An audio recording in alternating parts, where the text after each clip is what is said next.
मसीह यीशु में तमाम देखने वालों को मेरी तरफ से सलाम। मेरा नाम करण परवेज़ है और मेरा ताल्लुक़ गाँव यंगसन आबाद से है और मैं खुदावंद का बेहद शुक्रगुज़ार हूँ कि खुदावंद ने इस प्लेटफॉर्म पर मुझे तैयार किया ताकि मैं खुदा के कलाम की खिदमत सर अंजाम दे सकूँ। इसके बाद मैं इस टीवी चैनल के ओनर का भी शुक्रगुज़ार हूँ जिन्होंने मौका अता किया, जिनके वसीला से खुदा ने ये प्लेटफॉर्म हमें मुहैया किया जिस पर हम खुदा के कलाम की मुनादी करते हैं। आए वक्त को ज़ाया किए बगैर कलाम खुदा में से तिलावत करते हैं। नयानामा में से मत्ती रसूल की मार्फत लिखी गई हमारे खुदा यीशु मसीह की इंजील और उसका 16वां बाब और उसकी 24वीं आयत से लेकर 28वीं आयत तक कलाम खुदा की तिलावत करेंगे। नयानामा में से मत्ती रसूल की मार्फत लिखी गई हमारे खुदा यीशु मसीह की इंजील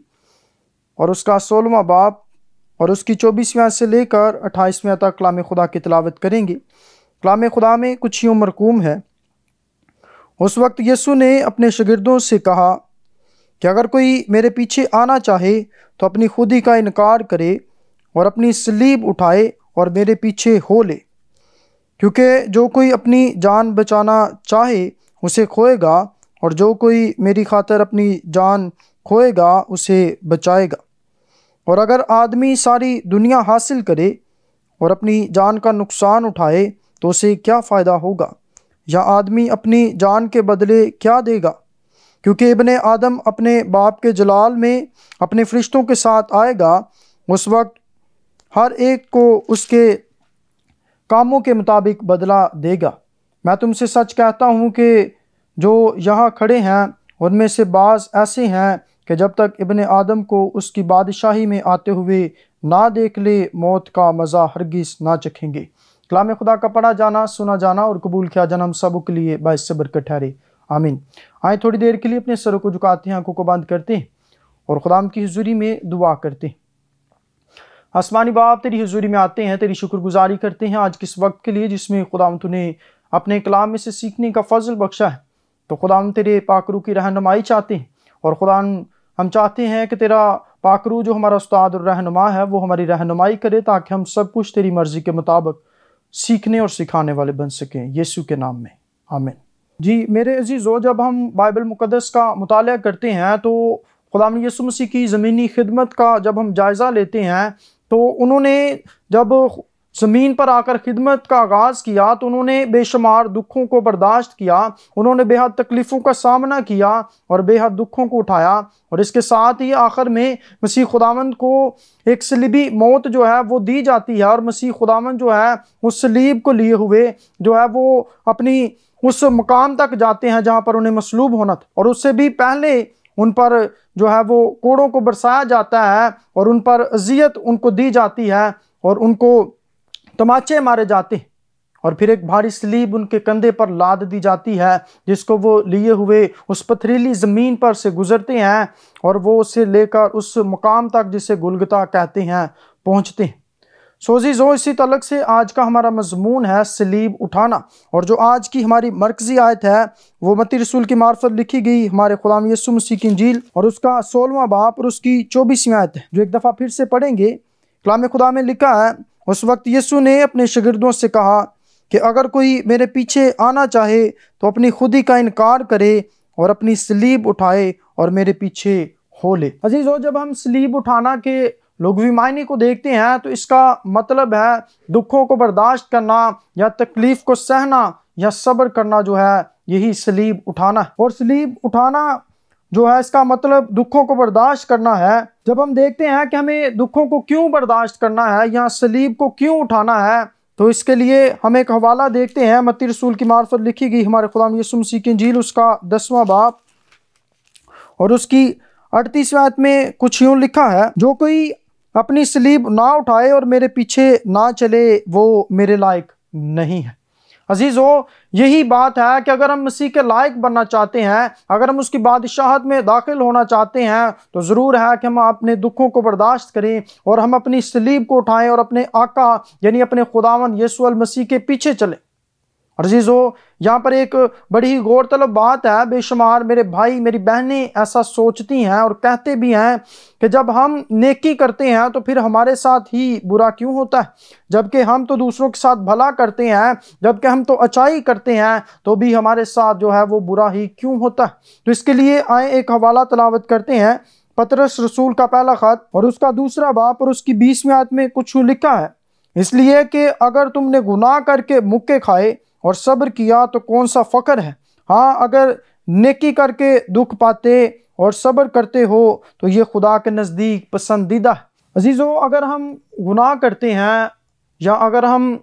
अपने आप को गुनाह करने के बाद मुसीबत में जब देखते हैं तो हम सब्र करते हैं, तो इसमें कोई फ़क्र की बात नहीं है।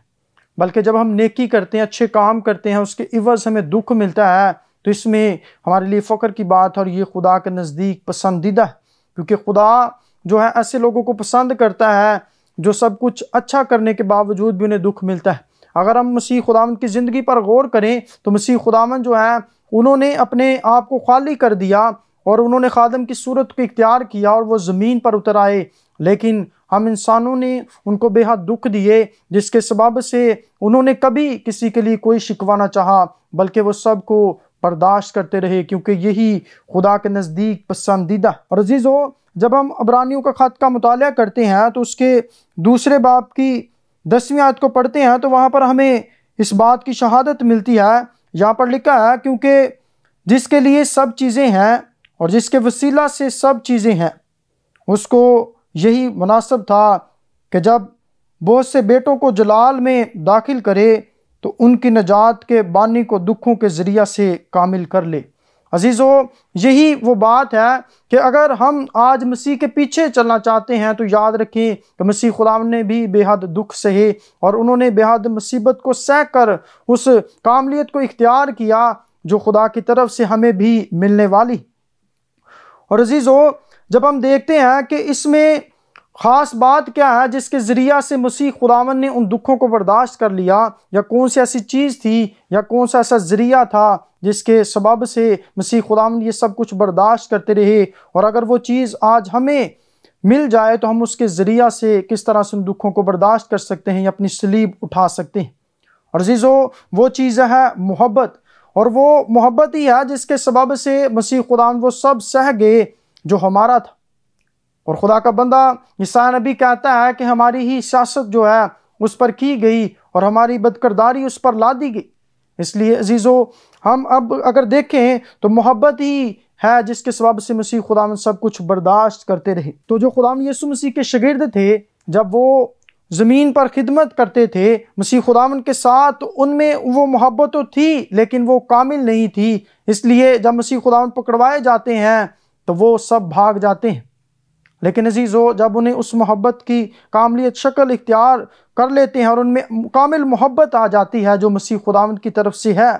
तो वही पतरस जो 3 दफ़ा मसीह खुदावंद का इनकार करता है और मसीह खुदावंद के बारे में कहता है कि मैं इसे नहीं जानता, वही शख्स जब उसमें मसीह खुदावंद की मोहब्बत आ जाती है तो वही शख्स रोम में उल्टी सलीब पर अपनी जान देता है। क्या आपको मालूम है कि पतरस को 64 AD में रोम की सल्तनत में उल्टा सलीब पर लटकाया गया और उन्हें वहाँ पर सलीबी मौत दी गई। लेकिन वहाँ पतरस सलीबी मौत से पहले एक दरख्वास्त करते हैं, जबकि उन्हें सीधा सलीब दिया जाने वाला था, तो वो दरख्वास्त करते हैं कि मुझे सीधा नहीं बल्कि उल्टा सलीब दिया जाए, ताकि मैं अपने आका के, अपने मालिक के कदमों को चूमता हुआ उसकी फिरदौस में दाखिल हो सकूं। और अजीज़ों, यही वो मोहब्बत है जिसने उसे ये करने पर मजबूर किया, और उसके पास मसीह की मोहब्बत थी जिसके सबब से उसने वो सब बर्दाश्त किया। और अजीज़ों, अगर आज हम मसीह से मोहब्बत रखते हैं, अगर आज मसीह की मोहब्बत हम में है, तो फिर ही हम एक दूसरे की बर्दाश्त कर सकते हैं, तभी हम दुखों का सामना कर सकते हैं जो आज हमारे ऊपर है। तब ही हम उन तमाम अज़ीज़ों को जो इब्लीस की तरफ से हम पर आती हैं, हम उनका सामना कर सकते हैं। अगर हम में मोहब्बत नहीं है तो हम में कोई चीज़ नहीं है। इसलिए अजीज़ों, अगर आप सलीब को उठाकर यीशु मसीह के पीछे चलना चाहते हैं तो मोहब्बत का होना नहायत ज़रूरी है। और अगर हम खुदा के एक और शागिर्द पर गौर करें जिसका नाम इंद्रियास था, और वो भी उस मोहब्बत के सबब से नवंबर 30 को 60 AD में जो है वो अपने आप को एक्स ली पर कुर्बान करवाता है, क्योंकि उसके अंदर मसीह की मोहब्बत आ गई थी, उसके अंदर मसीह का प्यार आ गया था और वो उस अजीम मोहब्बत को जान गया था जिसके सबब से मसीह खुदा ने अपनी जान दी थी। और यही नहीं, सबसे अजीम जो शख्सियत है शागिर्दों में से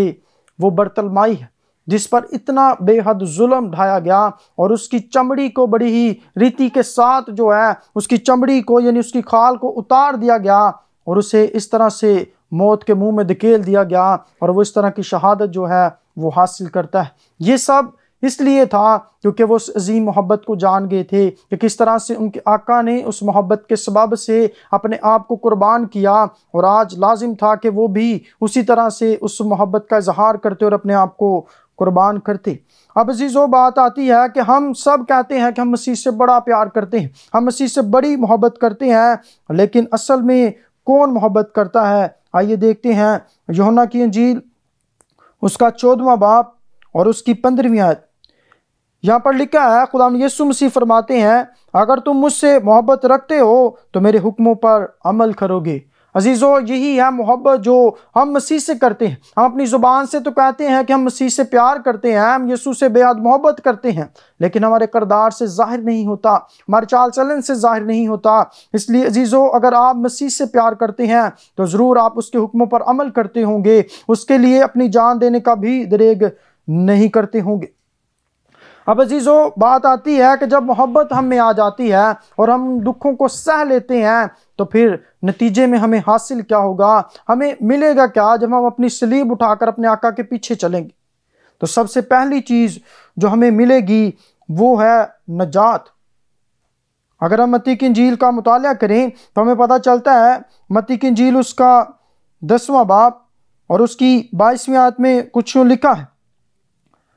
और मेरे नाम के बायस से सब लोग तुमसे अदावत रखेंगे, मगर जो आखिर तक बर्दाश्त करेगा वही नजात पाएगा। हाँ अजीज़ों, अगर हम आखिर तक इन दुखों को बर्दाश्त करते हैं जो इस दुनिया में रहकर हमें सहने हैं, क्योंकि एक मसीही की ज़िंदगी इतनी आसान नहीं है, मसीह के पैरोकार होने के सबब से हमें बेशुमार दुखों का सामना करना है। लेकिन याद रखें, अगर हम अपनी सलीब उठाते हैं, हम अपने दुखों को अपने कंधे पर लादते हुए यीशु के पीछे चलते हैं, तो एक दिन हम इससे नजात पाएंगे। जो इस दुनिया में हमारे पास गम है, जो हमारे पास मुश्किल है, उससे हम आज़ादी और खलासी और नजात पाएंगे जब मसीह खुदा उनके पास पहुँचेंगे। इसके अलावा अजीज़ों, नतीजे में जो दूसरी चीज़ हमें हासिल होगी वो यकूब के ख़त में हमें मिलती है। जब हम यकूब के ख़त का पहला बाब और उसकी 12वीं आयत का मुताला करते हैं तो यहाँ पर लिखा है, मुबारक है वो शख्स जो आजमाइश की बर्दाश्त करता है, क्योंकि जब मकबूल ठहरा तो ज़िंदगी का वो ताज हासिल करेगा जिसका खुदावंद ने अपने मोहब्बत करने वालों से वादा किया है। और अजीज़ों, जब हम मसीह खुदावंद से मोहब्बत रखेंगे और उस मोहब्बत के सबब से उस सलीब को, उस भारी बोझ को जो आज हमारे ऊपर लादा हुआ है, उसे उठाए हुए यीशु के पीछे चलेंगे, तो फिर हम ज़िंदगी के ताज को हासिल करेंगे जो खुदा हमें देने वाला है और जिसका खुदा ने अपने मोहब्बत करने वालों से वादा किया हुआ है। और अजीज़ों, इसके अलावा एक और चीज़ जो है वो हमें मिलेगी, वो हमें यूहन्ना की इंजील में पता चलता है कि जिसका खुदा ने हमसे वादा किया हुआ है कि जब हम दुखों को बर्दाश्त करेंगे तो खुदा हमें एक और चीज़ देगा। वो हमें यूहन्ना की इंजील उसके 14वें बाब में मिलती है कि किस तरह से खुदा जो है वो हमें एक और चीज़ से नवाजेगा। यूहन्ना की इंजील उसका 14वां बाब और उसकी 21वीं आयत में कुछ यूँ लिखा है, जिसके पास मेरे हुक्म है वो उन पर अमल करता है, वही मुझसे मोहब्बत रखता है, और जो मुझसे मोहब्बत रखता है वो मेरे बाप का प्यारा होगा और मैं उससे मोहब्बत रखूँगा और अपने आप को उस पर जाहिर करूँगा। अजीज़ों, ये वो ख़ास तरीन चीज़ है जो आप पा सकते हैं, जो मैं हासिल कर सकता हूँ। अगर हम मसीह से मोहब्बत रखते हैं तो हमें अपने दुखों को बर्दाश्त करना है, हमें अपनी सलीब को उठाना है और यीशु के पीछे चलना है, जो नहायत ज़रूरी। अगर हम ऐसा करते हैं तो याद रखें, एक दिन मसीह खुद हम पर जाहिर होंगे, जिस तरह वो अपने बंदा मुकद्दस पौलुस रसूल पर जाहिर होते हैं जब वो दमिश्क की राह में जा रहा होता है।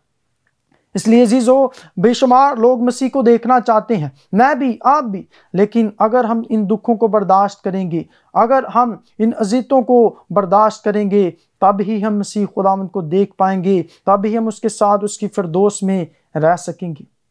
इसलिए अजीज़ों, मैं एक दफ़ा फिर से आपको याद दिलाना चाहता हूँ कि पतरस जो कि पहले मसीह का 3 दफ़ा इनकार करता है, जब मसीह की मोहब्बत उसके अंदर आ जाती है तो वो अपने आप को उल्टी सलीब पर कुर्बान करता है और कहता है कि मैं अपने आका के कदमों को चूमता हुआ फिरदौस में दाखिल हूँगा और उसका दीदार हासिल करूँगा, और उन्होंने किया। इसलिए अजीज़ों, अगर आज आप मसीह को देखना चाहते हैं, अगर आप ज़िंदगी का ताज हासिल करना चाहते हैं, अगर आप मसीह की मोहब्बत को अपने अंदर कामिल तौर पर लेना चाहते हैं, उसे रिसीव करना चाहते हैं, तो फिर दुखों को बर्दाश्त करना सीखें जो आज हमारी रोज़मर्रा ज़िंदगी में है, जो आज हमारे घराना में, जो आज हमारे किरदार में दुख आते हैं, जो हमारी ज़िंदगी में दुख आते हैं। बस हमें उन्हें बर्दाश्त करना है और अपनी सलीब को उठाना है। और आखिर में एक और बात जो बेहद अजीम है वो आपको बताना चाहता हूँ। याद रखें कि जब मसीह खुदावंद सलीब उठाए हुए जा रहे थे तो कुछ औरतें वहाँ पर रो रही थी, और मसीह खुदावंद ने उनसे पूछा कि तुम क्यों रोती? तो उन्होंने कहा, ऐ खुदावंद, हम तेरे लिए रोती। तो मसीह खुदावंद ने कहा कि तुम मेरे लिए ना रो, बल्कि अपने जवानों के लिए रो और वावेला करो, क्योंकि अगर ये हरे भरे दरख्त के साथ ऐसा करते हैं तो फिर सूखे के साथ क्या कुछ ना करेंगे। इसलिए याद रखें कि मसीह खुदावंद जो एक हरा भरा दरख्त था, जो जिंदगी का मालिक था, अगर इस दुनिया ने उसे दुख पहुंचाए हैं, अगर इस दुनिया ने उसे अजियत दी है, तो फिर हमारे साथ क्या कुछ नहीं हो सकता। इसलिए हमेशा तैयार रहें मसीह के लिए अपनी जान के नजराने पेश करने के लिए और उन दुखों को बर्दाश्त करने के लिए जो हमारे लिए जो इब्लीस है वो सामने लाता है, ताकि हम उनको लें।